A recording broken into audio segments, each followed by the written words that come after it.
ಸನ್ಮಾನ್ಯ ನಮ್ಮ ನೆಚ್ಚಿನ ಪ್ರಧಾನಮಂತ್ರಿಗಳು ಸ್ವತಂತ್ರ ಪೂರ್ವದಲ್ಲಿ ಅತಿ ಹೆಚ್ಚು ಅವಧಿಗೆ ದಿನಗಳಿಗೆ 12 ವರ್ಷಕ್ಕಿಂತ ಹೆಚ್ಚು ಪ್ರಧಾನಮಂತ್ರಿಯಾಗಿ ಜನಸೇವೆಯನ್ನು ಮಾಡಿರುವಂಥ ಒಂದು ದಾಖಲೆ ಇವತ್ತು ನರೇಂದ್ರ ಮೋದಿಯವರು ಮಾಡಿದ್ದಾರೆ. ಹಿಂದೆ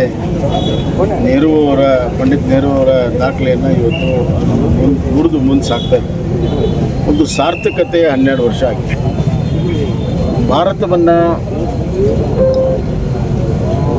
ಒಂದು ವಿಕಸಿತ ಭಾರತ ಮಾಡುವಂಥ ಹಂಬಲದಿಂದ ಅವರು ಕೆಲಸ ಕಾರ್ಯಗಳನ್ನು ನಿರಂತರವಾಗಿ ಮಾಡಿದ್ದಾರೆ. ಯೋಜನಾಬದ್ಧವಾಗಿ ಭಾರತ ನಿರ್ಮಾಣ ಮಾಡ್ತಾಯಿದ್ದಾರೆ. ಸಾಮಾನ್ಯ ಜನರ ಬದುಕು ಉತ್ತಮಗೊಳ್ಳಬೇಕು, ಬಡವರ ಬದುಕು ಉತ್ತಮಗೊಳ್ಳಬೇಕು, ರೈತರಿಗೆ ಸಹಾಯ ಸಿಗಬೇಕು, ಯುವಕರಿಗೆ ಮಹಿಳೆಯರಿಗೆ ಆತ್ಮವಿಶ್ವಾಸ ಬರುವಂಥ ಕಾರ್ಯಕ್ರಮಗಳನ್ನು ಕೊಟ್ಟು ಇವತ್ತು ಭಾರತವನ್ನು ಮುನ್ನಡೆಸ್ತಾ ಇದ್ದಾರೆ. ಆರ್ಥಿಕವಾಗಿ ಸಾಮಾಜಿಕವಾಗಿ ದಾಖಲೆಗಳನ್ನು ನಿರ್ಮಾಣ ಮಾಡಿದ್ದಾರೆ. UPA ಸರ್ಕಾರದಲ್ಲಿ ಎಲ್ಲ ಯೋಜನೆಗಳು ಸ್ಥಗಿತ ಆಗಿತ್ತು. ಪಾಲಿಸಿ ಪ್ಯಾರಾಲಿಸಿಸ್ ಅಂತ ಮತ್ತು ಯಾವುದೇ ರೀತಿಯ ಅಭಿವೃದ್ಧಿ ಆಗಿರಲಿಲ್ಲ. ಹಣದುಬ್ಬರ ಭಾಳ ದೊಡ್ಡ ಪ್ರಮಾಣದಲ್ಲಿತ್ತು. 11%ಗಿಂತ ಹೆಚ್ಚು ಹಣದುಬ್ಬರ ಇತ್ತು. GDP 3-3.5% ಇತ್ತು. GDP ಗ್ರೋತ್ ಇವತ್ತು GDP ಗ್ರೋತ್ 7.5% ಇದೆ. ಹಣದುಬ್ಬರ 5%ಗಿಂತ ಹೆಚ್ಚಿಲ್ಲ. ಮತ್ತು ಭಾರತದ ವಿಕಾಸಕ್ಕಾಗಿ ಅಭಿವೃದ್ಧಿಗಾಗಿ ಅದು ಹೈವೇಗಳ ನಿರ್ಮಾಣ ಇರ್ಬೋದು, ರೈಲ್ವೆ ಇರ್ಬೋದು, ಪೋರ್ಟ್ಗಳಿರ್ಬೋದು, ಮೆಡಿಕಲ್ ಕಾಲೇಜ್ ಇರ್ಬೋದು, ಏರ್ಪೋರ್ಟ್ ಇರ್ಬೋದು, ಎಲ್ಲ ಕೆಲಸವನ್ನು ಮಾಡಿದ್ದಾರೆ. 25 ಕೋಟಿ ಜನರ ಬಡತನ ನಿರ್ಮೂಲನೆ ಮಾಡಿದ್ದಾರೆ. ಸುಮಾರು 8-10 ಜನ ಯುವಕರಿಗೆ ಕೈಗೆ ಕೆಲಸ ಕೊಡುವಂಥ ಯೋಜನೆಯನ್ನು ಮಾಡಿದ್ದಾರೆ. ಬೀದಿ ಬರಿ ವ್ಯಾಪಾರಸ್ಥರಿಂದ ಹಿಡಿದು ದೊಡ್ಡ ಉದ್ಯೋಗವನ್ನು ಏನು ಮಾಡ್ತಾರೆ ಅವರು ಎಲ್ಲರಿಗೂ ಕೂಡ ಯೋಜನೆಗಳನ್ನು ಇವತ್ತು ಮಾಡಿರುವಂಥ ಏಕಮೇವ ಪ್ರಧಾನಮಂತ್ರಿ ಯಾರಾದರೂ ಇದ್ದರೆ ಅದು ನರೇಂದ್ರ ಮೋದಿಜಿಯವರ. ಕಿಸಾನ್ ಸನ್ಮಾನ್ ಯೋಜನೆಯನ್ನು ತಂದು ರೈತರಿಗೆ ನಿರಂತರವಾಗಿ ಸಹಾಯ ಮಾಡ್ತಾ ಇದ್ದಾರೆ. ಪ್ರತಿ 4 ತಿಂಗಳಿಗೆ 20,000 ಕೋಟಿಗಿಂತ ಹೆಚ್ಚು ಅನುದಾನ ಬಿಡುಗಡೆ ಮಾಡ್ತಾರೆ. ನಮ್ಮ ಹಾವೇರಿ ಜಿಲ್ಲೆಗೆ 1.5 ಲಕ್ಷ ರೈತರಿಗೆ ಸುಮಾರು 30 ಕೋಟಿ ರೂಪಾಯಿ ಇದೇ ಕಂತು ನಿನ್ನೆ ಬಿಡುಗಡೆ ಆಗಿದೆ. ಹೀಗೆ ನಿರಂತರವಾಗಿ ನಡೀತಾ ಇದೆ. ಸುಮಾರು 2019ರಿಂದ ಇದು ನಿರಂತರವಾಗಿ ನಡೀತಾ ಇದೆ. ಅದೇ ರೀತಿ ಹೆಣ್ಣು ಮಕ್ಕಳಿಗೆ ವಿಶೇಷ ಯೋಜನೆಗಳನ್ನು ಮಾಡಿದ್ದಾರೆ. ಯುವಕರಿಗೆ ವಿಶೇಷ ಯೋಜನೆಯನ್ನು ಮಾಡಿದ್ದಾರೆ. ಪ್ರಧಾನಮಂತ್ರಿ ಉದ್ಯೋಗ ಖಾತ್ರಿ ಯೋಜನೆಗಳನ್ನು ಕೂಡ ಮಾಡಿದ್ದಾರೆ. ಹೀಗೆ ಹಲವಾರು ಯೋಜನೆಗಳನ್ನು ಮಾಡಿ ಅವರು ಈ ದೇಶವನ್ನು ಮುನ್ನಡೆಸ್ತಾ ಇದ್ದಾರೆ.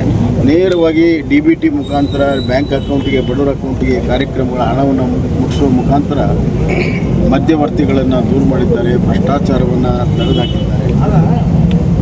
ಒಬ್ಬ ರಾಷ್ಟ್ರ ಪ್ರೇಮಿ ದೇಶವನ್ನು ಕಟ್ತಾ ಇದ್ದಾರೆ.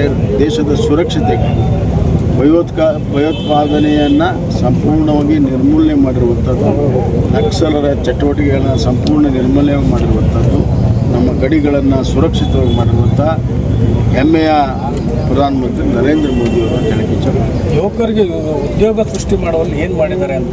ಉದ್ಯೋಗ ಸೃಷ್ಟಿ ಹಲವಾರು ರೀತಿಯಲ್ಲಿ ಉದ್ಯೋಗ ಸೃಷ್ಟಿಗಳು ನಿರ್ಮಾಣ. ಒಂದು ಉದಾಹರಣೆ ಕೊಡಲಿ ಅಂತ ಕೇಳ್ತಾರೆ. ಒಂದೇ ಒಂದು ಉದಾಹರಣೆ.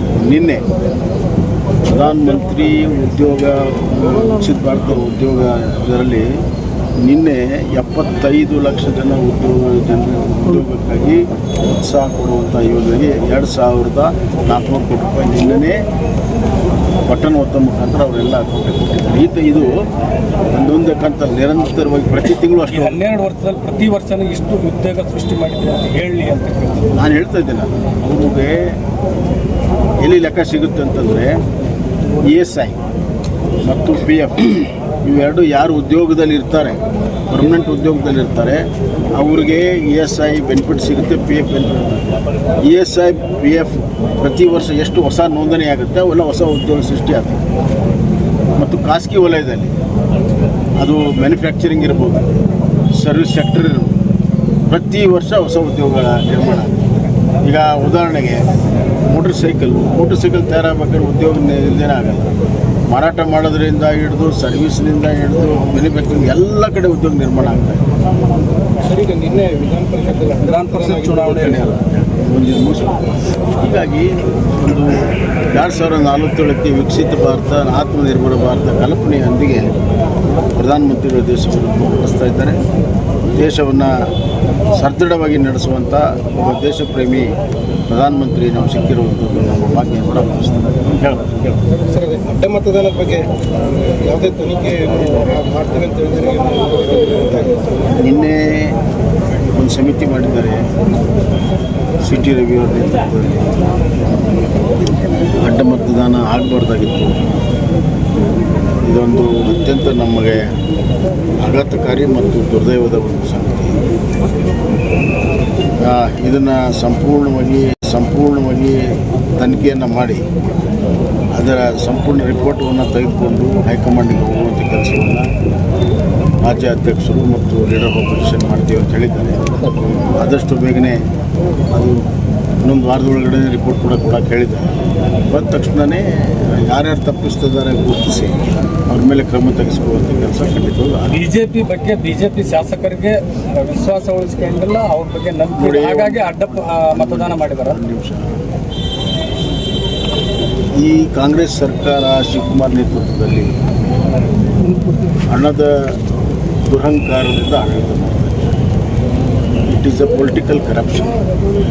ಭಾಳ ದೊಡ್ಡ ಪ್ರಮಾಣದ ಹಣವನ್ನು ಖರ್ಚು ಮಾಡಿದ್ದಾರೆ, ಆಮಿಷವನ್ನು ಮಾಡಿದ್ದಾರೆ. ಆಮಿಷಕ್ಕೆ ನಮ್ಮ ಕೆಲವು ಶಾಸಕರು ಬಲಿಯಾಗಿದ್ದಾರೆ. ಆಗಬಾರ್ದು. ಈಗ ಇಂಥ ಕ್ರಮಗಳಾಗಬಾರ್ದು ಅನ್ನೋದನ್ನು ಎಚ್ಚರಿಕೆಯನ್ನು ಬರುವಂಥ ದಿನಗಳಲ್ಲಿ ನಾವು ವಹಿಸ್ತೀವಿ. ಅದಕ್ಕಾಗಲಿ ಒಂದು ಸಮಿತಿ ಮಾಡಿದ್ದೇವೆ. ಅದು ಬಂದು ರಿಪೋರ್ಟ್ ಬಂದ ತಕ್ಷಣ ಕ್ರಮಗಳು. ಸರ್, ಇವಾಗ ನೀಟ್ ಪರೀಕ್ಷೆಯಲ್ಲಿ ನಡೆದಿರುವಂತಹ ಅಕ್ರಮ ಏನಿದೆ ಸರ್, ಅದನ್ನ ಸರಿಯಾಗಿ ನಿಭಾಯಿಸುವಲ್ಲಿ ಕೇಂದ್ರ ಸರ್ಕಾರ ವಿಫಲವಾಗಿದೆ. ಪ್ರಧಾನಮಂತ್ರಿ ನರೇಂದ್ರ ಮೋದಿ ಅವರು 12 ವರ್ಷಗಳ ಕಾಲ ಅಂಕೆ ಸಂಖ್ಯೆಯಲ್ಲಿ ಮಾತ್ರ ಆಡಳಿತ ಮಾಡಿದ್ದಾರೆ. ಆದರೆ ಒಂದು ಪರೀಕ್ಷೆಯನ್ನ ಪೊಲೀಸ್ ಸೆಕ್ಯೂರಿಟಿ ಇಟ್ಕೊಂಡು ಮಾಡುವಂತ ಸ್ಥಿತಿಗೆ ಬಂದ್ಬಿಡ್ತಾ ಇಲ್ಲ. ಒಂದು ನಿಮಿಷ, ಈ ರೀತಿ ಕಾಂಗ್ರೆಸ್ ಆರೋಪ ಮಾಡ್ತಾ ಇದೆ ಸರ್, ಅದು ಸತ್ಯ ಕೂಡ. ಒಂದು ನಿಮಿಷ, ಅಂಕೆ ಸಂಖ್ಯೆಗಳು ಸುಮ್ಮನೆ ಬರಲ್ಲ. ಸಾಧನೆಯಿಂದ ಅಂಕೆ ಸಂಖ್ಯೆ ಬಂದಿದೆ. ನಮ್ಮ ಸಂಕಲ್ಪ ಸಾಧನೆಯಾಗಿ ಸಮರ್ಪಣಾ ಭಾವನೆಯಿಂದ ಕೆಲಸ ಮಾಡಿದ್ದಕ್ಕಾಗಿ ಅಂಕೆ ಸಂಖ್ಯೆ ಬಂದಿದೆ. ಸುಮ್ಮನೆ ಅಂಕೆ ಸಂಖ್ಯೆ ಬರೋದಿಲ್ಲ. ಕಾಂಗ್ರೆಸ್ನವರು ಅಂಕೆ ಸಂಖ್ಯೆಗಳನ್ನು ಕೊಡ್ತಾರೆ. ಹಂಗಂದ್ರೆ ಬರೀ ಅಂಕೆ ಸಂಖ್ಯೆ ಆಡಳಿತ. ನಾನು ಡೈಲಿ ಪೇಪರ್ನಲ್ಲಿ ಬರೀ ಅಂಕೆ ಸಂಖ್ಯೆಗಳಿರ್ತವೆ, ಬಿಟ್ಟರೆ ಏನಿದೆ.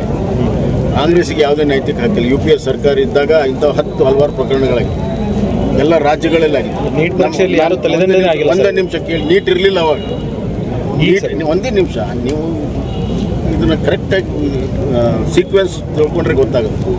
UPS ಸರ್ಕಾರ ಇದ್ದಾಗ ರಾಜ್ಯಗಳಲ್ಲಿ ಈ ಥರ ಎಕ್ಸಾಮಿನೇಷನ್ ಆಗ್ತಾಯಿತ್ತು. CET ಮತ್ತು ಮೆಡಿಕಲ್ ಕಾಲೇಜ್ ಎಕ್ಸಾಮಿನೇಷನ್ ರಾಜ್ಯದಲ್ಲಿ ಆಗ್ತಾಯಿತ್ತು. ನಮ್ಮ ರಾಜ್ಯದಲ್ಲೇ ಈ ಥರ ಪೇಪರ್ ಲೀಕ್ ಆಗಿ 2-3 ಸತಿ ಪೋಸ್ಟ್ಪೋನ್ ಆಗಿದೆ.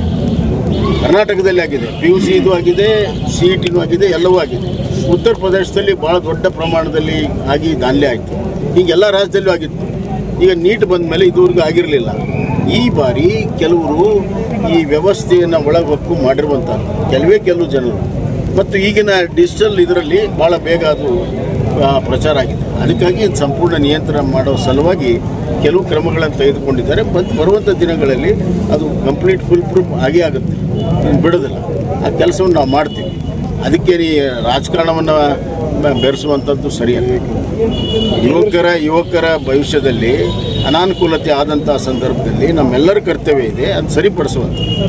ಅದರಲ್ಲಿ ರಾಜಕಾರಣ ಮಾಡುವಂಥ ಅವಶ್ಯಕತೆ ಇದೆ. ಕೇಂದ್ರ ಶಿಕ್ಷಣ ಸಚಿವರು ರಾಜೀನಾಮೆ ಕೊಡಬೇಕಂತ ಭಾಳ ಒತ್ತಾಯ ಇಲ್ಲ. ಎಲ್ಲರೂ ಪ್ರಜಾಪ್ರಭುತ್ವದಲ್ಲಿ ಭಾಳಷ್ಟು ಒತ್ತಾಯ ಬರ್ತದೆ. ನಾವು ಕೂಡ ಭಾಳ ಜನ ಸಚಿವರು ರಾಜೀನಾಮೆ ಕೊಡಬೇಕು ಅಂತ ಹೇಳಿದರು. ಅದೆಲ್ಲ ಇರ್ತದೆ. ಆದರೆ ಸಚಿವರು ಆಗಿ ಅವ್ರು ಏನು ಕೆಲಸವನ್ನು ಮಾಡಬೇಕು ಅವ್ರು ಮಾಡ್ತಾರೆ. ನೀಟ್ ಅಂದರೆ ಒಂದು ಇಂಡಿಪೆಂಡೆಂಟ್ ಬಾಡಿ. ಅದು NTA ಅನ್ನೋದು ಇಂಡಿಪೆಂಡೆಂಟ್ ಬಾಡಿ. ಅವ್ರಿಗೆ ಸರ್ವ ಅಧಿಕಾರವನ್ನು ಕೊಟ್ಟಿದೆ. ಅವ್ರ ಮೇಲೆ ಈಗಾಗಲೇ ಕ್ರಮ ಆಗಿದೆ. ಹಲವಾರು ಜನರನ್ನ ಕಿತ್ತು ಒಗೆದಿದ್ದಾರೆ. ಈಗ ಅದನ್ನು ಸರಿಪಡಿಸುವಂಥ ಕೆಲಸವನ್ನು ನಾವು ಮಾಡ್ತೀವಿ. ಹಾವೇರಿ ರೈಲ್ವೆ ಸ್ಟೇಷನ್ ಅದು ಎಂಟ್ರೆನ್ಸ್ ಪ್ರಾಬ್ಲಮ್ ಇದೆ. ಜಾಗ ಸಮಸ್ಯೆ ಇದೆ. ಅಲ್ಲಿ ಖಾಸಗಿಯವರು ಜಾಗ ಬಿಟ್ಟುಕೊಡ್ತಾ ಇಲ್ಲ, ಕೋರ್ಟಲ್ಲಿದೆ. ಅದನ್ನು ಮಾತುಕತೆ ಮುಖಾಂತರ ಬಗೆಹರಿಸುವಂಥ 2-3 ನಾನು ಪ್ರಯತ್ನ ಈಗಾಗಲೇ ಮಾಡಿದ್ದೇನೆ. ಒಂದೇ ನಿಮಿಷ, ಅದು ಪ್ರಯತ್ನ ಮಾಡಿದ್ದೀನಿ. ಅದಕ್ಕಿನ್ನ ಫಲ ಸಿಕ್ಕಿಲ್ಲ. ಬರುವಂಥ ದಿನಗಳಲ್ಲಿ ಮತ್ತೆ ಮರು ಪ್ರಯತ್ನವನ್ನು ಮಾಡ್ತೀವಿ. ಸರ್, ಈ ಮೇಕೆದಾಟು ಇದು ಸರ್ ತಮಿಳುನಾಡು ಸರ್ವಾನುಮತದಿಂದ ವಿರೋಧ ವ್ಯಕ್ತಪಡಿಸಿದೆ. ಮೇಕೆದಾಟು ಅಸೆಂಬ್ಲಿಯಲ್ಲಿ ಸರ್ವಾನುಮತ ಮಾಡಿದ್ರೇನು ಬಿಟ್ಟರೇನು ಅದು ಸಂಬಂಧ ಇಲ್ಲ. ಈಗಾಗಲೇ ಕೋರ್ಟಲ್ಲಿ ತಮಿಳುನಾಡು ಹೋದಾಗ ಕೋರ್ಟ್ನವ್ರು ಹೇಳಿದ್ದಾರೆ ನಾವೀಗ ಹಸ್ತಕ್ಷೇಪ ಮಾಡೋದಿಲ್ಲ, ಇದು ತಾಂತ್ರಿಕವಾಗಿ ಏನೆಲ್ಲ ಆಗುತ್ತೆ ಅದೆಲ್ಲ ಆಗಲಿ, ನಾವೀಗ ಹಸ್ತಕ್ಷೇಪ ಮಾಡೋದಿಲ್ಲ ಅಂತ ಅವ್ರ ಕೇಸನ್ನು ಕಿತ್ತೋಗಿದ್ದಾರೆ. ಹೀಗಾಗಿ ಈಗ DPRನ ರಾಜ್ಯ ಸರ್ಕಾರ ತಯಾರು ಮಾಡ್ತಾ ಇದೆ. ಆದಷ್ಟು ಬೇಗನೆ ಅದನ್ನು ತಯಾರು ಮಾಡಿ ಅನುಮತಿಯನ್ನು ಪಡ್ಕೊಳ್ಳೋದಕ್ಕೆ ನಮ್ಮೆಲ್ಲ ಲಕ್ಷ್ಯ ಇರಬೇಕು. ನೀರಿನ ವಿಚಾರದಲ್ಲಿ, ಜಲ ನೆಲ ಜನರ ವಿಚಾರದಲ್ಲಿ ರಾಜ್ಯಕ್ಕೆ ಹಿತಾಸಕ್ತಿಯಿಂದ ನಾವೆಲ್ಲ ಒಂದಾಗಿದ್ದೇವೆ. ಅದಕ್ಕೆ ಸರ್ಕಾರ ಏನೆಲ್ಲ ಕ್ರಮ ತೆಗೆದುಕೊಳ್ತದೆ ಅದು ನಾವೆಲ್ಲರೂ ಕೂಡ ರಾಜ್ಯ ಹಿತದೃಷ್ಟಿಯಿಂದ ಒಂದಾಗಿ ಕೆಲಸವನ್ನು ಮಾಡ್ತೀವಿ. ಆಮೇಲೆ ನಾನು ಶಿವಕುಮಾರ್ ಅವರಿಗೆ ಹೇಳಿಕೆ ಇಚ್ಛೆಪಡ್ತೀನಿ, ನೀವು ಈ ಸರ್ಕಾರ ಬಂದಿದೆಯಲ್ಲ, ನಿಮ್ಮ ಬೆಂಬಲದಿಂದ ಬಂದಿದೆ, ನಿಮ್ಮ ಕರ್ನಾಟಕದ ಹಿತಾಸಕ್ತಿ ಮತ್ತು ಅದರಲ್ಲೂ ವಿಶೇಷವಾಗಿ ಮೇಕೆದಾಟು ಇಡೀ ದಕ್ಷಿಣ ಭಾರತ ಹೃದಯ ಭಾಗವಂತ ಹೇಳ್ತೀರಿ, ಆ ಹೃದಯ ಭಾಗಕ್ಕೆ ಘಾಸಿಯಾಗುವಂಥ ಕೆಲಸವನ್ನು ತಮಿಳುನಾಡು ಮಾಡ್ತಾ ಇದ್ದಾರೆ. ನೀವು ನಿಮ್ಮ ಬೆಂಬಲವನ್ನು ಹಿಂತಕೊಡ್ರಿ, ಅವರಿಗೆ ಒಂದು ಬಿಗಿಯನ್ನು ಹಾಕಿ ಹಿಂತಕೊಡ್ರಿ. ಅವರು ಆ ರೆಸೊಲ್ಯೂಷನನ್ನು ಹಿಂತಕೊಳ್ಳಿಲ್ಲ ಅಂದರೆ ನೀವು ಬೆಂಬಲ ಹಿಂತಕೊಳ್ಳಿ. ಬೇಡ್ತಿ ಹೊಡೆದ ಈಗ ರಾಜ್ಯ ಸರ್ಕಾರ DPR ಮಾಡ್ತಾ ಇದೆ. DPR ಮಾಡಿದ ತಕ್ಷಣವೇ ಅದನ್ನ ಕೈಗೆತ್ತಿಕೊಳ್ಳೋದಕ್ಕೆ ಮತ್ತೆ ನಾವು ಹೋರಾಟವನ್ನು ಮಾಡ್ತೀವಿ. ಸರ್, ನಿಮ್ಮ ಗಮನಕ್ಕೆ ತರುವಂಥ ಪ್ರಯತ್ನವನ್ನು ಮಾಡ್ತಾ ಇದ್ದೇವೆ. ಜಿಲ್ಲೆಯಲ್ಲಿ ಅಕ್ರಮವಾಗಿರ್ತಕ್ಕಂಥದ್ದು ಚಟುವಟಿಕೆಗಳು ಭಾಳ ಇದಾವೆ. ಭ್ರಷ್ಟಾಚಾರ ತುಂಬಿ ತುಳುಕು ಹೋಗ್ತಾ ಇದೆ. ಮರಳು ಮಾಫಿಯಾ ಹಾವೇರಿ ತಾಲೂಕಿನಲ್ಲಿ ಮತ್ತು ರಾಣೆಬೆನ್ನೂರು ತಾಲೂಕಿನಲ್ಲಿ ಮಿತಿಮೀರಿ ನಡೀತಾ ಇದೆ. ಇದಕ್ಕೆ ಯಾವುದೇ ಟಾಸ್ಕ್ ಫೋರ್ಸನ್ನು ಮಾಡ್ತಾ ಇಲ್ಲ. ಜೊತೆಗೆ ಏನು ಅಂತಂದರೆ ಅಧಿಕಾರಿಗಳು ಕೂಡ ಕೆಲಸ ಮಾಡ್ದೇ ಈಗಾಗಲೇ ಹಣವನ್ನು ರಿಲೀಸ್ ಮಾಡ್ಕೊಂಡಿದ್ದಾರೆ.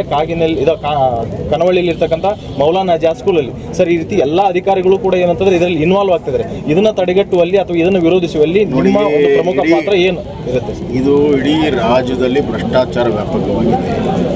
ಟ್ರಾನ್ಸ್ಫರ್ಗಳ ಭ್ರಷ್ಟಾಚಾರದಿಂದ ಪ್ರಾರಂಭವಾಗಿ ಆಡಳಿತದ ಭ್ರಷ್ಟಾಚಾರ ಎಲ್ಲ ಕಡೆ ಇದೆ. ಈಗಾಗಲೇ ನಾವು ಹಲವಾರು ಬಾರಿ ವಾರ್ನಿಂಗನ್ನು ಕೊಟ್ಟಿದ್ದೇವೆ, ಸ್ಟ್ರೈಕು ಕೂಡ ಮಾಡಿದ್ದೇವೆ. ಇನ್ನು ಮುಂದೆ ಬರುವಂಥ ದಿನಗಳಲ್ಲಿ ಕೆಲವು ವಿಶೇಷವಾಗಿರುವಂಥ ಪ್ರಕರಣಗಳನ್ನು ಇಟ್ಕೊಂಡು ಈ ಜಿಲ್ಲಾ ಆಡಳಿತ ವಿರುದ್ಧ ದೊಡ್ಡ ಹೋರಾಟವನ್ನು ನಾವು ಮಾಡ್ತೀವಿ. ಅದರಲ್ಲಿ JJM ಕೂಡ ಇದೆ ಸರ್, ನಿಮ್ಮ ಗಮನಕ್ಕೆ ತಗೊಂಡಿದೆ, ಭಾಳ ಇದೆ ಸರ್. ಎಲ್ಲವೂ JJM ಕೂಡ ರಾಜ್ಯ ಸರ್ಕಾರನೇ ಮಾಡೋದು, ಅದರ ಇಂಪ್ಲಿಮೆಂಟಿಂಗ್ ಏಜೆನ್ಸಿ ರಾಜ್ಯ ಸರ್ಕಾರನೇ ಮಾಡೋದು. ಹೀಗಾಗಿ ರಾಜ್ಯ ಸರ್ಕಾರ ಮತ್ತು ಜಿಲ್ಲಾ ಆಡಳಿತ ವಿರುದ್ಧ ಹೋರಾಟವನ್ನು ನಾವು ಮಾಡ್ತೀವಿ. ಸರ್, EPF ಪಿಂಚಣಿ ಹೆಚ್ಚಿಗೆ ಮಾಡಬೇಕು.